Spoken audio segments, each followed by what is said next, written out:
À Marrakech ou au Maroc, qu'est-ce qui se fait en ce moment? C'est un style minimaliste et marocain revisité. Et du coup, l'inconvénient, c'est quoi alors de ce métier? Et d'être écouté et obéi. Dans notre domaine, d'avoir des clients qui savent rien et le côté farfelu aussi. Ce serait quoi pour toi le plus beau projet à concevoir? Une résidence artistique des artisans marocains. C'est une blague qui m'est arrivée l'année dernière. Ok, vas-y, je t'écoute. Alors, il y avait quelqu'un qui m'avait appelé à Rabat. J'arrive, c'était une grande villa. Elle me dit, vous voyez ici dans les escaliers, je m'a mis devant l'escalier, oui. Elle me dit, il y avait un poteau. D'accord. Et qu'est-ce que je fais là? Comment je peux habiller le poteau?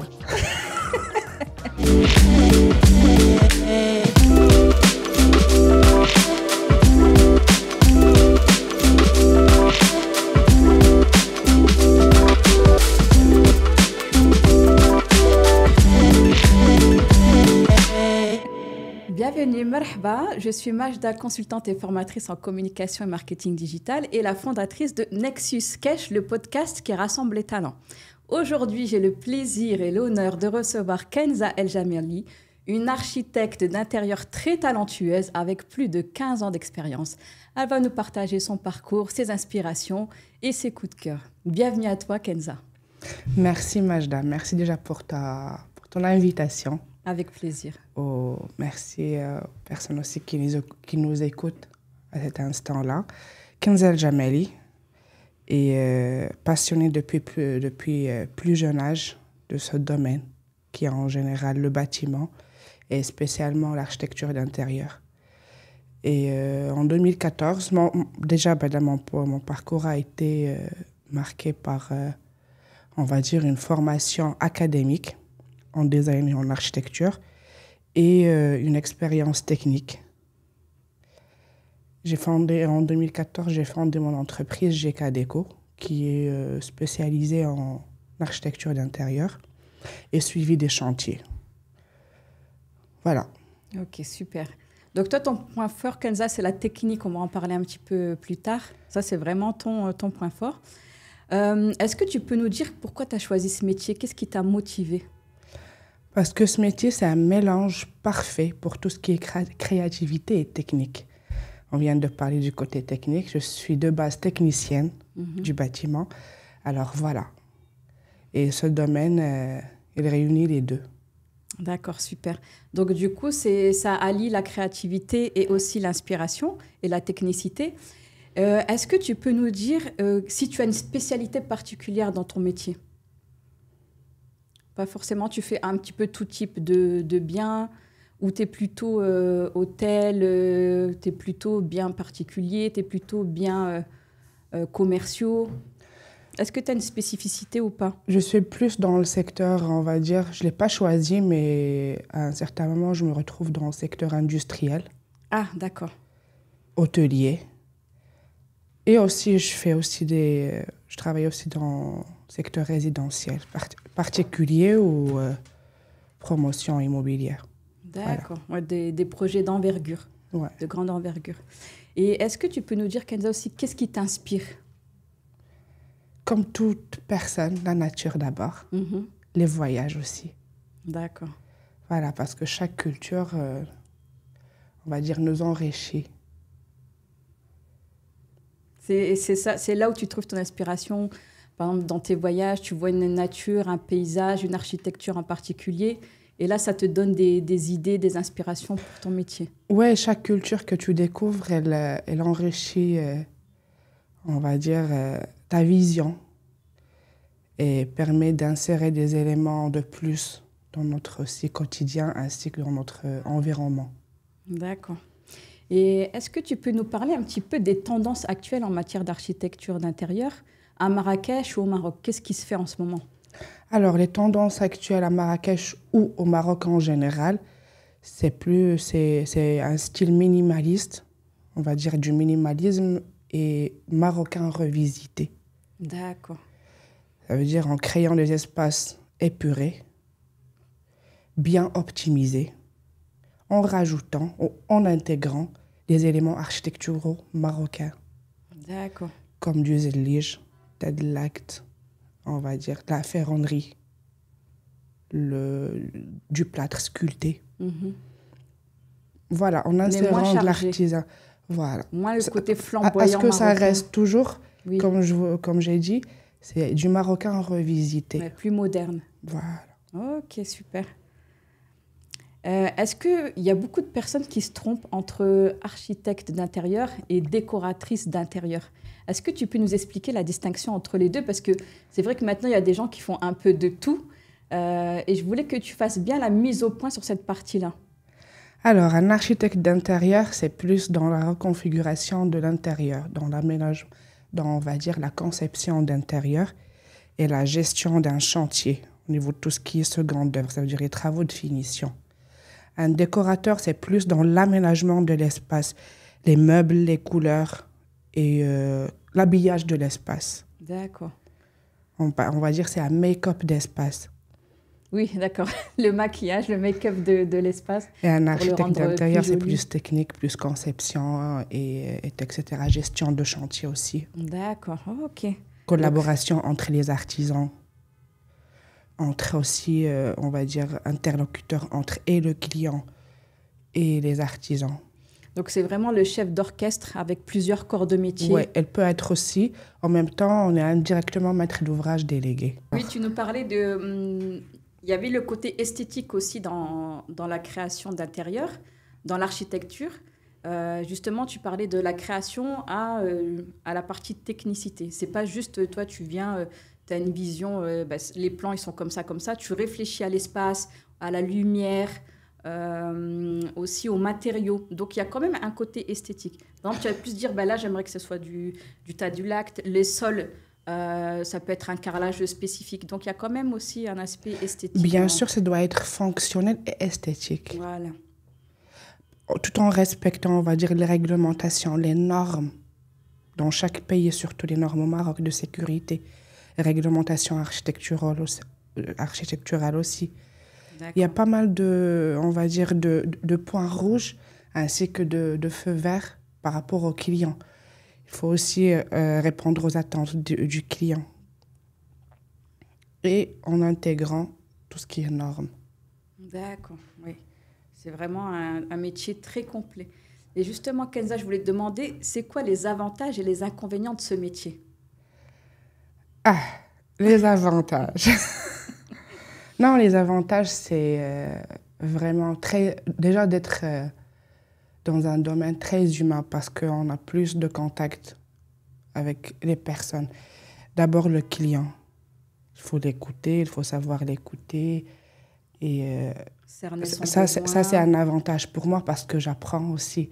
Comme on dit, on a deux oreilles et une bouche, ça veut dire que je prends plus conscience de faire travailler mes oreilles, tu vois. Mm-hmm. L'écoute aussi. Ça, c'est un avantage. J'apprends à écouter, j'apprends tout le temps des choses des clients. Et les artisans, les fournisseurs. Collaborer avec eux. Donc ça, tu aimes bien ce côté-là du métier, le fait d'échanger, tu es le beaucoup dans côté l'humain. Voilà, d'avoir des visions humain. différentes. Ouais. Mais du coup, l'inconvénient, c'est quoi alors de ce métier? Être femme aussi. Ouais. Être femme dans ce domaine, c'est pas évident. C'est pas donné à tous. Le fait de gérer aussi, parce que c'est beaucoup des équipes masculines. Et d'être écoutée et obéie. Ouais. C'est pas évident. Surtout à une certaine tranche d'âge. Je parle des artisans. Mm-hmm. Parce qu'on a 80% de contact avec les artisans qu'avec d'autres personnes. Même le client, je peux le voir juste une fois la semaine, mais l'artisan, je peux l'avoir toute la semaine, tous les jours, presque. Ouais.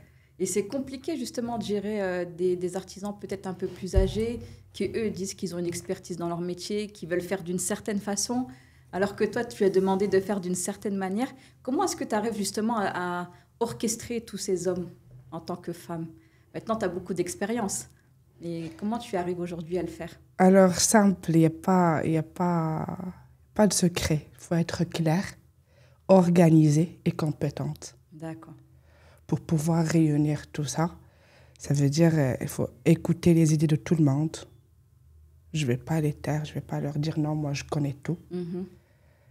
Oui, parfois ils peuvent te donner des conseils. Mais bien sûr, aussi, j'apprends tous les jours avec ces gens-là. Avec j'apprends les artisans. tous les jours. J'apprends tous les jours. Oui, parce qu'ils ont une vraie expertise. C'est des métiers parfois qui n'existent plus. Par exemple, tout ce qui est lié au plâtre, la sculpture sur plâtre, Ouais. que les jeunes veulent de moins en moins faire. Donc, c'est vrai qu'eux, ils ont un savoir-faire vraiment ancien, avec une grande expertise. Ouais, ouais. Donc, parfois, c'est bien de les écouter aussi. Ils donnent des conseils sur c'est mieux comme ça. C'est comme ça qu'on peut avoir de la compétence. Si on ne les écoute pas, comment je vais apprendre? Et si je suis pas compétente, je vais pas dire compétente à 100%, on apprend tous les jours, mais c'est juste pour pouvoir résoudre leurs problèmes à eux aussi. Si je saurais pas comment parler avec eux, comment je saurais résoudre leurs problèmes techniques sur le chantier, avec les autres corps de métier ou autres artisans, avec les clients en direct des fois. D'accord. Donc, c'est vraiment la clé, être clair, être compétent et organisé. C'est vraiment tes trois Il n'y a pas de secret dans tous les domaines. Oui. Dans tous les domaines, je peux dire. D'accord. Et puis après, c'est vrai que le côté humain, ça joue beaucoup parce que quand on peut se faire entendre sans forcément être trop autoritaire, juste en écoutant, en respectant voilà, les équipes. Et du coup, ça roule tout seul avec ce côté C'était humain. mon grand-père qui me disait que je joue de mine une seule bouche. Femme wahid. Ça veut dire, voilà. Juge. Exactement. Donc ça, c'est ton point fort, le côté humain. Vraiment. On fait de notre mieux, je fais de mon mieux pour pouvoir vraiment être à la hauteur avec ces gens-là. Ah, super. Être à leurs attentes aussi. Comme les clients, comme les artisans. Ok. Et est-ce que tu peux nous donner des petits conseils justement à ce qu'il faut faire et ce qu'il ne faut pas faire en architecture d'intérieur?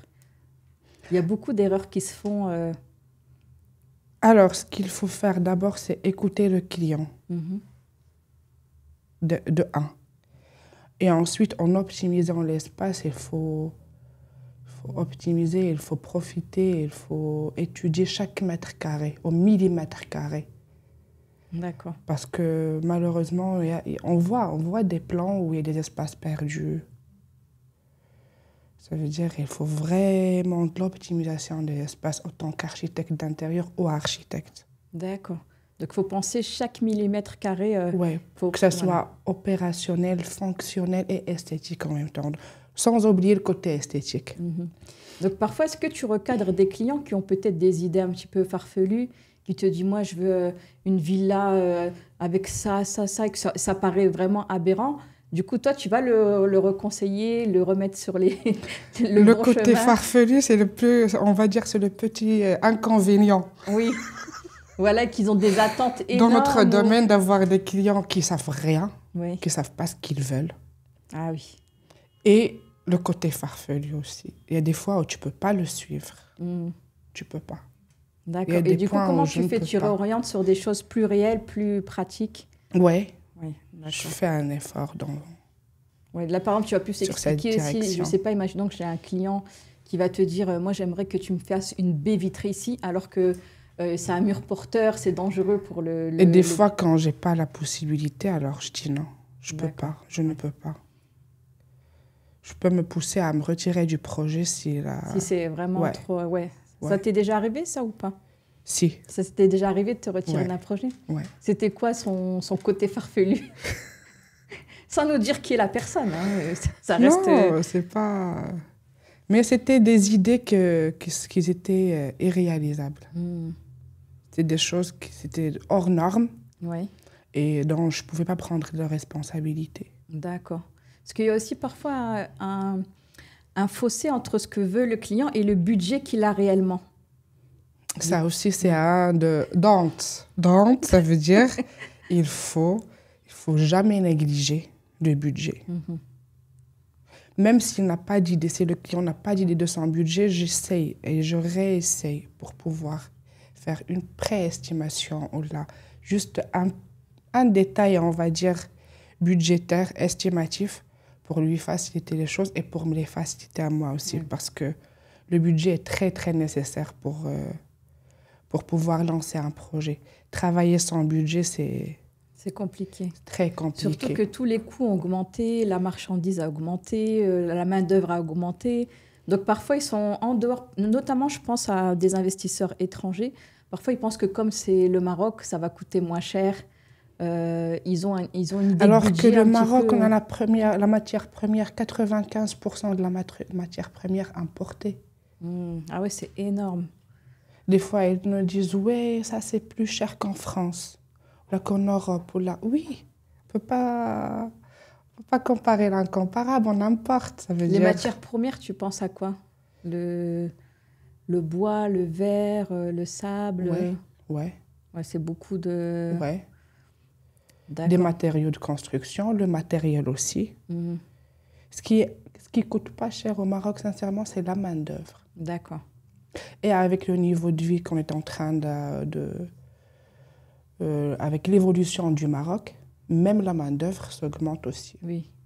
Ouais, ce qui est normal aussi, ouais, c'est Ouais. logique. Ça suit son Par cours. rapport au niveau de vie demandé. Mhm. D'accord. Et justement, Kenza, j'aimerais que tu nous expliques le processus. Par exemple, un client qui vient te voir ou une cliente et qui te dit, voilà, j'ai un projet. Comment ça se passe au niveau du processus? Est-ce qu'il y a des plans 2D, 3D? Est-ce que, justement, on parlait de budget, tu définis peut-être une fourchette de budget? Oui, d'abord, il faut une visite de chantier. Je ne peux pas deviner quoi que ce soit Mhm. sans visiter les lieux, soit un terrain nu, soit un produit à rénovation, pour rénovation, quel que soit le projet ou le bien. Déjà l'analyse du bien et ensuite écouter le client pour pouvoir savoir et comprendre ses attentes. Ensuite, je passe au plan d'aménagement. Ça veut dire tout ce D'accord. qui est création et planche d'ambiance. Il y a 40% dans les planches d'ambiance de décoration. D'accord. Ça veut dire que je peux intégrer la décoration dès le début. Ah, ça, tu peux le faire aussi. C'est un service que Oui, tu peux proposer. oui. D'accord. Et ensuite, une fois que le client valide ça, on peut passer à la 3D. Moi, je ne propose pas la 3D dès le début. Mhm. Et ça aussi, Dante. C'est quelque chose à éviter. Je le déconseille, ouais. Parce qu'après, le client, il se projette Ouais. ouais, un petit peu plus. C'est d'abord... Donner de la 3D dès le début, ça, c'est pas notre, on va dire, de notre domaine, notre D'accord. expertise. D'abord, les plans 2D, les plans d'aménagement, ce qu'on appelle les planches d'ambiance. Ces deux-là, on peut donner un produit final qui est un projet final. D'accord. C'est là où on peut passer à la 3D. D'accord.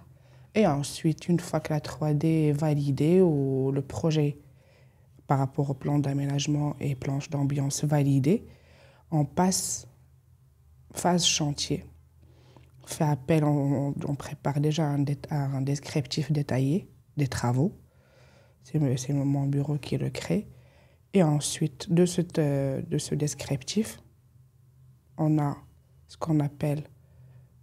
On fait appel aux artisans, aux fournisseurs, entreprises ou locaux. On élabore un budget, c'est comme ça qu'on peut avoir un budget, un planning des travaux, et on commence le suivi des chantiers. D'accord. Et en cours du chantier, je prépare les plans d'exécution, plans techniques pour chaque corps de métier. Ah, d'accord. Ça fait partie aussi je suis en train d'étudier, j'étudie une licence professionnelle en génie civil pour pouvoir, on va dire, développer mes connaissances techniques D'accord. dans ce domaine. Oui, après, il y a beaucoup de corps de chantier. Est-ce que tu peux nous donner des exemples de corps de métiers pardon, sur les chantiers? Alors, dans mon domaine, l'architecture d'intérieur, on est plus dans le second œuvre. Les corps de métier de finition. Ça commence je peux intervenir dans les travaux d'électricité, plomberie, le maçon juste par rapport à des cloisons ou des éléments non porteurs. Ensuite, on a tout ce qui est plâtrerie, carrelage, le carreleur. On a tous les corps de métier de finition et de décoration, le menuisier, le ferronnier, et bien sûr tapissier pour l'ameublement, etc. D'accord. Donc ça fait pas mal de métiers à connaître pour le bon déroulement du chantier. Donc Ouais. c'est une vraie expertise à mettre en avant. Donc, quand on fait un appel à un architecte d'intérieur, du coup, on est rassuré de ce côté-là en disant c'est bon, il va pouvoir tout aménager sans qu'il y ait des défauts de sécurité ou des espaces mal exploités, ce genre de choses.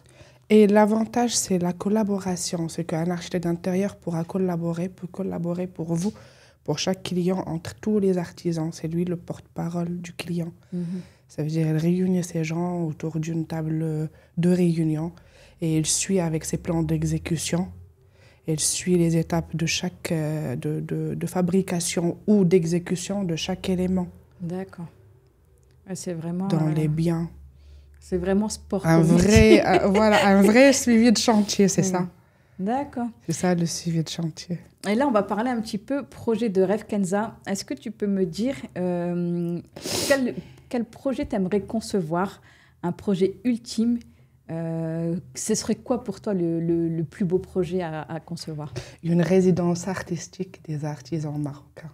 D'accord, ok, super. Donc tu verrais ça comme plusieurs bâtiments ou des petites maisons individuelles? C'est un gros bâtiment. J'ai déjà commencé. C'est vrai?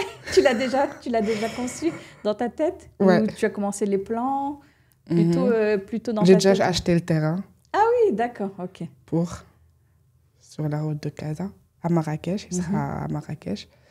Ça va être, on va dire, un grand hangar avec des pièces séparées. Et les pièces elles seront conçues par rapport à chaque artisan. Il aura sa pièce avec ses outils, avec son environnement privé pour qu'elle puisse créer ce qu'il a. Et on va avoir des visites des clients directs. Ok. Soit mes clients, soit les clients des confrères, soit d'autres clients passagers. D'accord. Voilà, et je souhaiterais que chaque client rentre là-dedans et ne pourra pas sortir sans...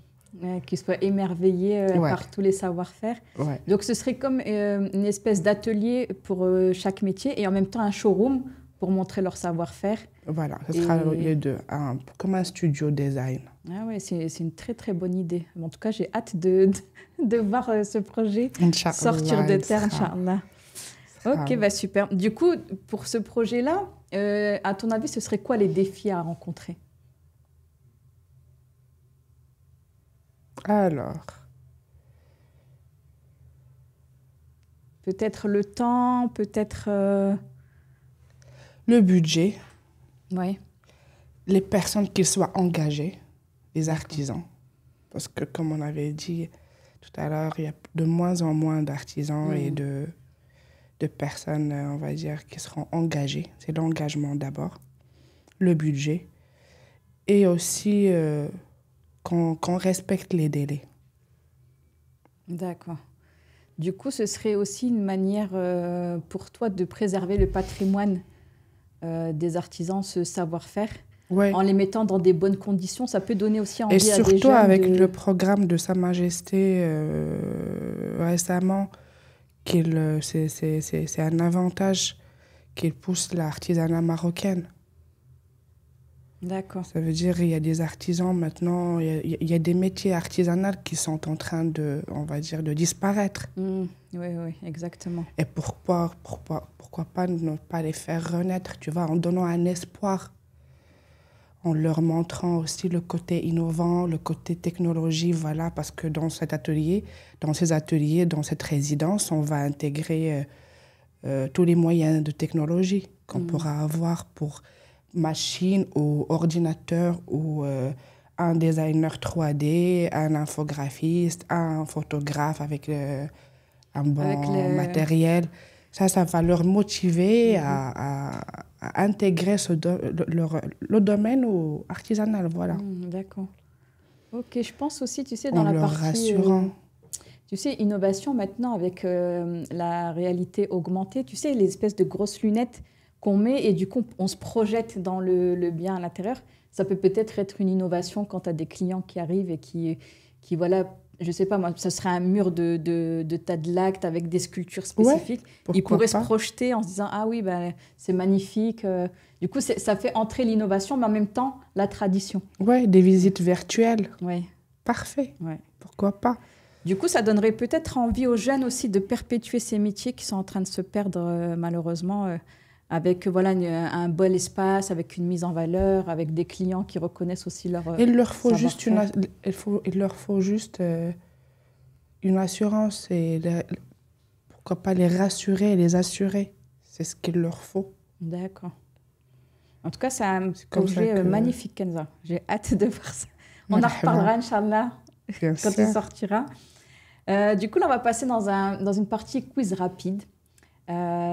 Justement, on va parler de la partie conception d'une maison, d'une célébrité. Ça serait qui que tu choisirais? Tom Hanks. Tom Hanks, pourquoi? Est-ce que tu peux nous en dire un peu plus? Je suis fan de cet acteur. D'accord, ok.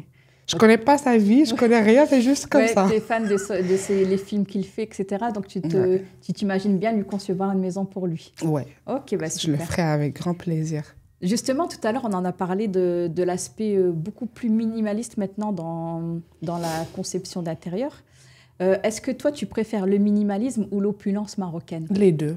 T'aimes bien les deux? Réunir la tradition, le côté moderniste au côté traditionnel. Un mélange des deux. Ouais, Tu prends les points forts de chaque côté. ouais. Super. Si tu devais réinventer un monument historique à Marrakech, lequel tu choisirais? La Médina. La Médina, d'accord. Les ruelles de la Médina. Les ruelles. Ouais. Donc, tu voudrais les repenser un peu plus de manière fluide. Comment tu imagines ça un petit peu? Quelques détails. Déjà, la Médina, j'adore marcher à la Médina la nuit. J'adore faire ça. Et j'ai découvert il y a 1 an et demi qu'ils ferment les portes derrière. Voilà, chaque soir, à partir de minuit ou 1h du matin, les portes se ferment de la Médina, comme à l'ancienne époque.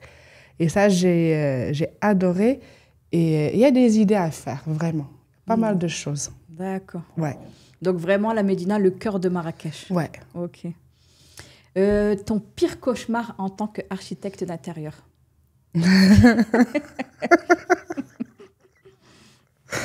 Alors, le cauchemar. Quel cauchemar? Sincèrement, Il n'y a pas forcément... non. Ouais. De toute façon, s'il y a un problème, tu sais quand même pallier. Par exemple, s'il y a beaucoup de retard sur un chantier, ça, tu sais y pallier. Oui, il y a des choses qu'on ne peut pas gérer. Quand un chantier n'a pas de définition, c'est un chantier. Il y aura toujours des problèmes, même des artisans. Mais il faut juste savoir... c'est ça la compétence. Pas compétence juste technique, mais aussi pour pouvoir gérer tous ces petits problèmes et comment les communiquer aux clients. D'accord.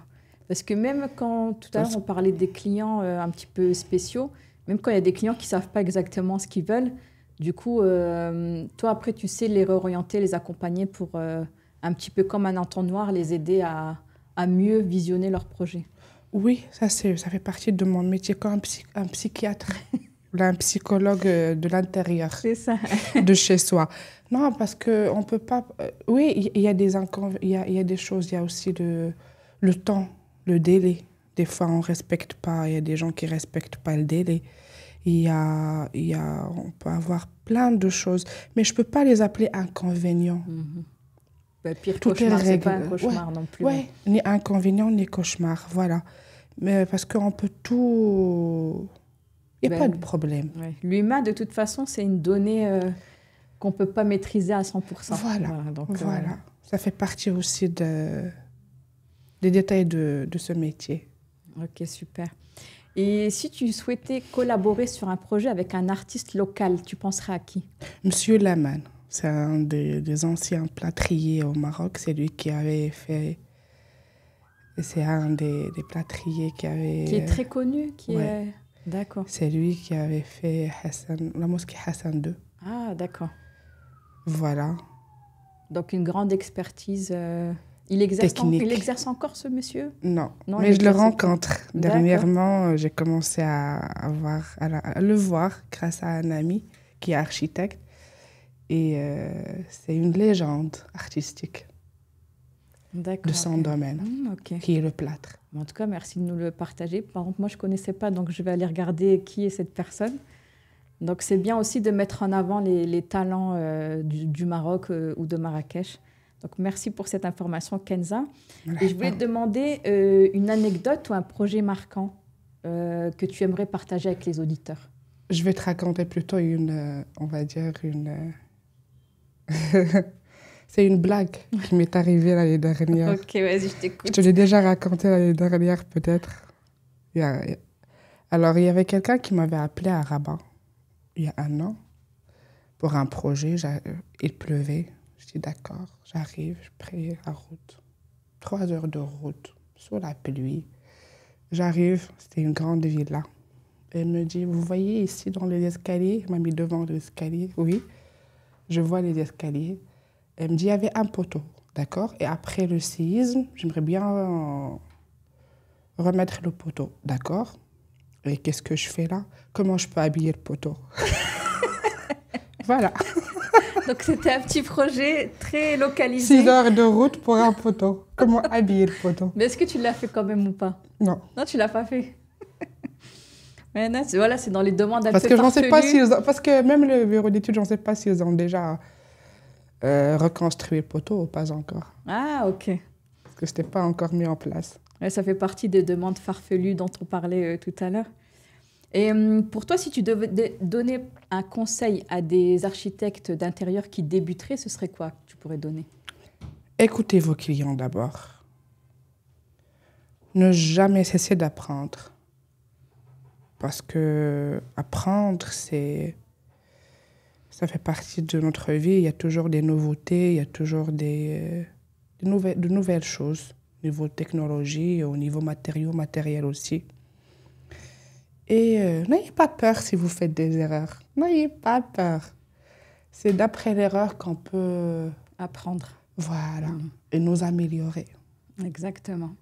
Voilà. Merci beaucoup, Kenza. Merci à toi aussi. Merci pour tout ce que tu nous as partagé. Très inspirant. Je vous mettrai toutes les informations de Kenza en dessous de la vidéo, son site internet, ses coordonnées si vous souhaitez travailler avec la talentueuse Kenza, architecte d'intérieur. Je vous invite pour le prochain épisode, Nexus Cash, le podcast qui connecte les talents. À bientôt.